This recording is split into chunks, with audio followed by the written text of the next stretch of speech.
Hola, en este vídeo os vamos a mostrar dónde gastamos electricidad en nuestros hogares y vamos a daros unos consejos de cómo reducir el consumo eléctrico y así ahorrar dinero en la factura. Estamos convencidos de que los consejos que vamos a compartir os van a ser de gran utilidad, así que para sacar el mayor provecho os aconsejamos que veáis este vídeo hasta el final. Antes de empezar, os recordamos de que si queréis tener subtítulos en español u otros idiomas, tenéis que habilitar esta opción. El gráfico que estamos mostrando en pantalla es genérico, e igual el consumo eléctrico de tu casa no es exactamente el mismo, pero debería darte una buena idea de en dónde un hogar común utiliza la mayoría de la energía eléctrica.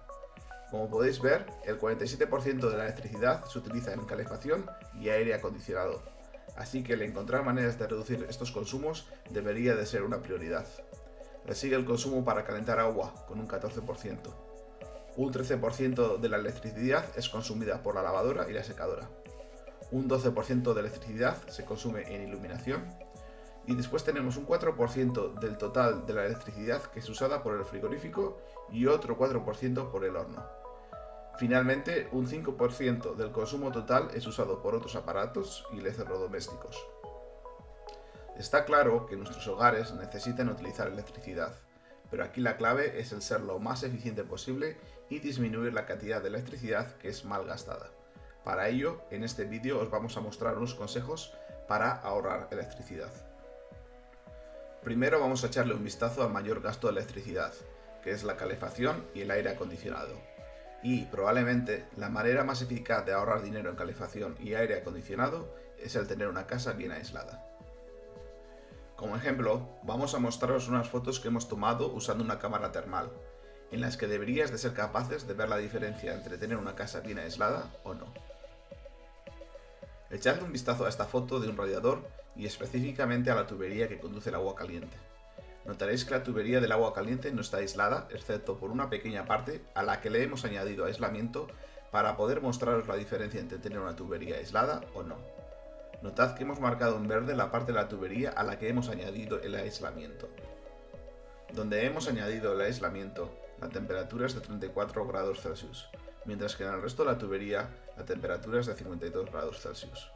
Esto significa que una cantidad considerable de calor se está desperdiciando por no tener las tuberías cubiertas con aislamiento.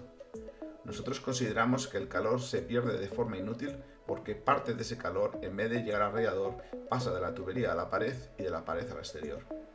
El calor que pasa directamente a la pared no va a servir para calentar la habitación. O, incluso, si en alguna habitación no hay necesidad de usar el radiador, por ejemplo porque la habitación no está en uso, el poner el radiador a cero va a tener solo un beneficio parcial porque las tuberías van a seguir emitiendo calor a la habitación. En contraste, echadle un vistazo a una tubería que está bien aislada. Nosotros vivimos en un edificio de construcción reciente donde todas las tuberías están bien aisladas y eso prevé innecesarias pérdidas de calor. Puede que este no sea tu caso, ya que igual vives en un edificio de antigua construcción, así que igual quieres echarle un vistazo a tus tuberías de agua caliente, e incluso también a tu caldera. Antes de seguir adelante, un pequeño recordatorio para que le des el botón de me gusta si encontráis este vídeo útil. Nosotros dedicamos mucho tiempo y esfuerzo para crear contenido y un me gusta de ti nos da la motivación para seguir adelante. También, si te interesa, suscríbete a nuestro canal para poder recibir notificaciones cada vez que subamos contenido. Siguiendo adelante, el tener que calentar agua es el segundo mayor gasto energético en nuestras casas. Así que una buena manera de disminuir nuestro gasto eléctrico es el disminuir la cantidad de agua caliente que utilizamos en casa. Para ello, os vamos a mostrar dos maneras de disminuir el agua caliente que consumís en el baño. En nuestro baño hemos instalado un aireador economizador de grifo que ha disminuido nuestro consumo de agua de 10 litros por minuto a 3,8 litros por minuto. Un aireador economizador de grifo es bastante barato y fácil de instalar, así que casi todo el mundo debería ser capaz de disminuir el consumo de agua utilizando uno de estos. Si estáis interesados, hemos creado un vídeo donde mostramos cómo instalar un aireador. Para más detalles, echadle un vistazo al enlace que hemos dejado en la descripción de este vídeo. Lo que habíamos notado antes de instalar el aireador es que nuestro grifo estaba suministrando más agua de la necesaria para actividades simples como lavarse las manos. Estábamos malgastando agua innecesariamente. También tenemos dos niñas pequeñas en casa que todavía no entienden la importancia de no malgastar agua. y ahora sabemos que no están malgastando grandes cantidades de agua cuando están solas en el baño. Con esta solución estamos ahorrando tanto agua como la electricidad necesaria para calentar ese agua. Otra buena forma de ahorrar agua es instalar un regulador de flujo de agua a la ducha. Nosotros hemos probado tanto instalar una eco alcachofa de ducha y la válvula reguladora de flujo. Con la eco alcachofa no tuvimos ningún buen resultado, el ahorro de agua era muy pequeño, pero estamos muy contentos con la válvula reguladora de flujo.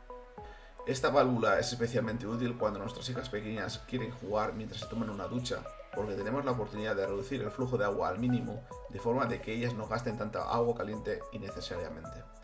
Como podéis ver, esta es otra buena manera de ahorrar tanto agua como la electricidad necesaria para calentar ese agua. Si queréis saber más o aprender cómo instalar una de estas válvulas, echadle un vistazo al enlace que hemos dejado en la descripción de este vídeo. La lavadora y secadora están en la tercera posición como mayor consumo energético de una casa. Es posible reducir el consumo eléctrico de una secadora hasta un 20% utilizando bolas de secadora. Esto es debido a que las bolas de secadora ayudan a la separación de ropa y tejidos, haciendo que el aire caliente de la secadora fluya mejor. De esta forma, la ropa se seca antes y la secadora tiene que utilizar menos electricidad para completar un ciclo. Ahora vamos a echarle un vistazo a la cantidad de electricidad que usamos para iluminar nuestras casas. La iluminación de nuestras casas supone un gasto del 12% de la electricidad que consumimos. Lo que vamos a mostraros es la diferencia entre utilizar bombillas LED o las menos eficientes bombillas incandescentes. Y vais a ver que las bombillas LED ahorran mucha más electricidad.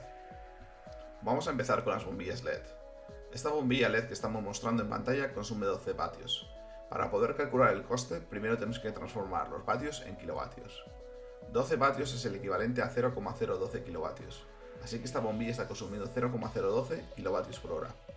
Para este ejemplo, asumimos que esta bombilla va a estar encendida 6 horas al día, así que si multiplicamos los 0,012 kilovatios por las 6 horas, tenemos que esta bombilla consume 0,072 kilovatios por día.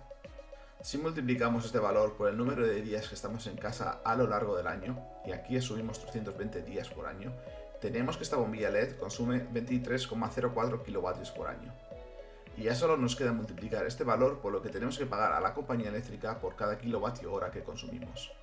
En nuestro caso, nosotros pagamos 0,2173 euros por cada kilovatio hora que consumimos. Así que tendríamos que pagar 5 euros al año para mantener esta bombilla LED encendida. Ahora vamos a repetir los mismos cálculos, pero en esta ocasión empezamos con 100 vatios, que es lo que consume una bombilla incandescente equivalente a una bombilla LED de 12 vatios. Para las mismas condiciones de 6 horas al día y 320 días al año, tenemos un coste de 41,72 euros al año. Este vídeo ha sido solo un ejemplo, e igual uno de los más extremos, pero esperamos que haya servido para probar el ahorro energético de las bombillas LED. Si no estáis utilizando bombillas LED en casa, y si estáis utilizando muchas bombillas por un periodo largo de tiempo, deberíais calcular cuánto dinero podríais ahorrar en electricidad al cambiar a bombillas LED.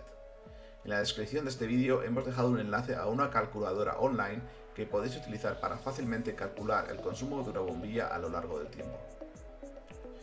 Ahora vamos a echar un vistazo a la posición número 5 de la lista, que es el frigorífico. El frigorífico es el responsable de un 4% del total de la energía utilizada en casa. En este vídeo no os vamos a dar consejos acerca de cómo utilizar el frigorífico de una forma eficiente. En cambio, para ahorrar electricidad deberíais considerar el comprar un electrodoméstico eficiente la próxima vez que tengáis que comprar un frigorífico. Hoy en día los electrodomésticos están etiquetados con etiquetas de eficiencia energética en la que se muestra el consumo eléctrico anual. Esto hace que sea más sencillo el calcular el coste eléctrico de un frigorífico a lo largo del tiempo. Con el horno podéis seguir el mismo consejo que hemos dado para el frigorífico, pero en esta ocasión os queremos aconsejar de que le echéis un vistazo al consumo energético para encontrar la forma más eficiente de utilizar vuestro horno. Si surfeáis por internet podéis encontrar consejos como hornea varios platos al mismo tiempo, utiliza cazuelas cerámicas o de cristal, usa el autolimpiado del horno después de hornear una vez que el horno esté ya caliente, no abras el horno mientras esté en funcionamiento. Pero si de verdad queréis saber cuánta electricidad está utilizando vuestro horno y qué consejos realmente van a ahorraros dinero, tenéis que medir el consumo energético. Si queréis saber más acerca de lo que es un medidor de energía enchufable y cómo lo podéis utilizar para medir el consumo energético, Os hemos dejado un enlace en la descripción de este vídeo a un post donde explicamos cómo utilizar un medidor de energía enchufable. Y os vamos a dar un ejemplo que nos ha funcionado bastante bien. Nosotros hemos medido la cantidad de electricidad que nuestro lavavajillas utiliza dependiendo de los diferentes ciclos de lavado. Y nos hemos dado cuenta de que el ciclo que utilizábamos, el que más, el ciclo auto, estaba utilizando más energía que el ciclo eco, que casi ni utilizábamos.